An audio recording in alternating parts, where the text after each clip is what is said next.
If you ever had anybody tell you that they're creeped out by dolls, well, this movie's probably why. Child's Play, released in 1998, is a movie about a little boy who just wants a friend. He gets that in the form of a good buddy doll, but maybe this good buddy doll isn't all it's cracked up to be. And by that I mean it's actually a host body to a psychotic murderer. So yeah, not really all it's cracked up to be. Like so many of our classic horror films, Child's Play spawned an entire franchise, 6 sequels and an unwanted remake, and also a TV series, which is coming out next year. We'll get to all that eventually, but we gotta start with the classic, and like a lot of horror franchises, the first one in this might be the best. This movie's also split into 2 halves, the first one building suspense to the reveal, and then the second half where all hell breaks loose. And even though there was a build, they really didn't waste much time getting to it, as this movie was only roughly an hour and 23 minutes. And in that vein, they actually benefited from test screening, as they originally screened a 2-hour version of this film. Audiences hated it, so they cut it down, and it was definitely for the best. Unfortunately though, like a lot of other horror movies, this was met with some controversy, as it was accused of inspiring real-life murders. To be fair though, like a lot of times, those accusations probably came from shitty parents who were too big of pussies to admit that they just weren't good at raising their children, but I digress. Chucky has turned into one of the most well-known horror villains of all time. If you ask people what horror killers they know, they'll probably say Michael Myers, Jason Voorhees, Freddy Krueger,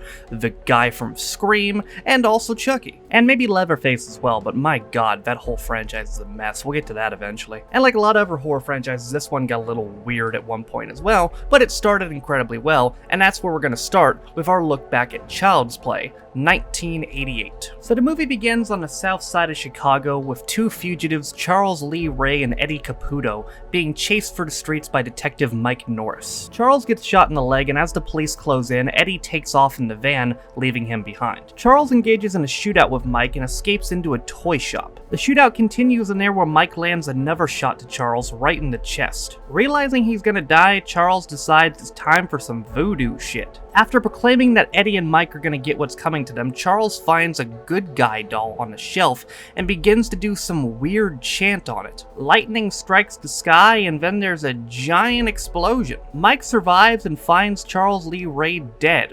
Or is he? The next day, we meet 6-year-old Andy Barkley, who is the most adorable child in the history of existence. Today is Andy's birthday, and he's obsessed with these new good guy dolls and hopes that his mom bought one for him. He's disappointed to learn, though, that all he got were these whack-ass pants, as his mom can't afford the doll. All is not lost, though, for Andy's mother, Karen, as her best friend Maggie informs her that there's a peddler selling one for real cheap, and she buys it off him. Because she took off during her shift, though, her asshole bow-tie-wearing boss tells her she's gotta work late, and Maggie offers to babysit Andy. Karen first takes Andy home though and gives him the doll, which introduces itself as Chucky. That night Maggie is babysitting and Andy is playing with Chucky, who seems pretty interested in the 9 o'clock news. Andy tells Maggie that Chucky wants to watch the news, but Maggie figures he's just playing and sends him to bed. Maggie then hears the TV turn on though, and finds Chucky on the sofa watching the news. She figures it was Andy just screwing around though, so she scolds him and puts them both back to bed. Turns out she might not be as crazy as she thinks though, as there's something scuttling around and she's beginning to get major paranoid. After Karen checks in, Maggie thinks she hears something behind the plant, but there was nothing behind that plant. Turns out he's right behind you. And that hammer to the face, I guess, is enough to send her flying out the McFucking window, and she falls like 30 feet or maybe like 60 feet, or she fell a long way, let's put it that way, and lands on top of a car, which kills her instantly. Karen returns home mortified to find Detective Norris and a whole police squad in her home. Mike shows her some small-ass footprints and begins to imply that he thinks Andy was the one that committed the murders. Karen gets pissed and sends the police away, but Andy knows who did it as he finds the flower on Chucky's shoes. Unfortunately, nobody believes him though, because how could a doll kill people? Andy even keeps insisting to his mom that it was Chucky that killed Maggie, but Karen of course doesn't believe him and puts him to bed. The next morning, Karen drops Andy and Chucky off at school, but it looks like they got other plans. They take the L train down to a particularly bad-looking part of the south side, which happens to be where Eddie Caputo is holed up. Chucky then vanishes from Andy's sight and sneaks into Eddie's house, where he begins turning the gas on the stove up. Eddie thinks there's somebody in his house, so he pulls his gun and kicks open the kitchen door, shooting the stove, causing the whole house to explode and killing him instantly.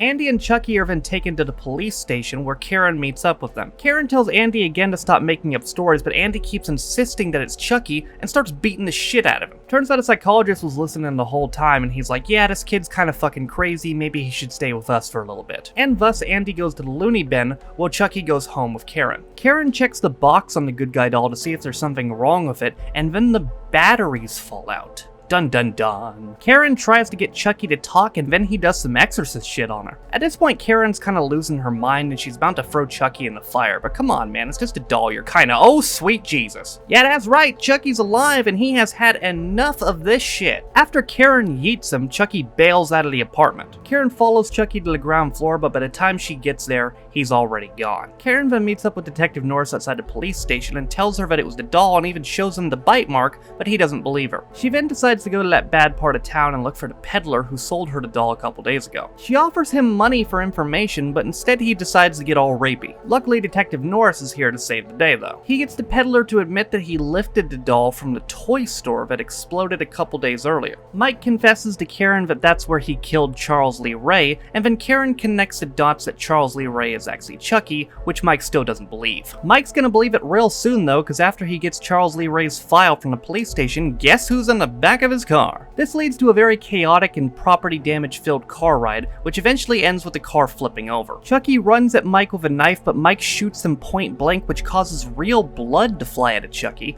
and Chucky flees. The next day, Karen visits Charles Lee Ray's creepy ass house with a lot of really creepy ass paintings and sculptures and shit. Mike meets her there and tells her that Charles Lee Ray's nickname was indeed Chucky, and also that they need to investigate this voodoo guy named John, who Charles hung out with a lot. Unfortunately for John though, looks like Chucky found him first. Chucky is confused as to why he isn't invincible, and John tells him it's because he's becoming human, and soon he won't be able to get out of the doll. John calls him an abomination though and refuses to tell him how he can get out of the doll, so Chucky gets a doll of his own and breaks John's leg and his arm. At the threat of death, John tells Chucky that the only way he can get out of the doll is by transferring his soul into the body of the person who he first confessed his identity to. And what that means is Chucky's gotta go find Andy, and he thanks John for this information by stabbing him through his little voodoo doll heart. Karen and Mike arrive on the scene just as John is about to die, but before he does, he tells Karen that the only way to kill Chucky is to shoot him through the heart. Meanwhile, at the mental hospital, Andy looks out the window and sees Chucky coming, and understandably starts to freak the fuck out. Chucky steals the key to Andy's room and breaks his way in there, and oh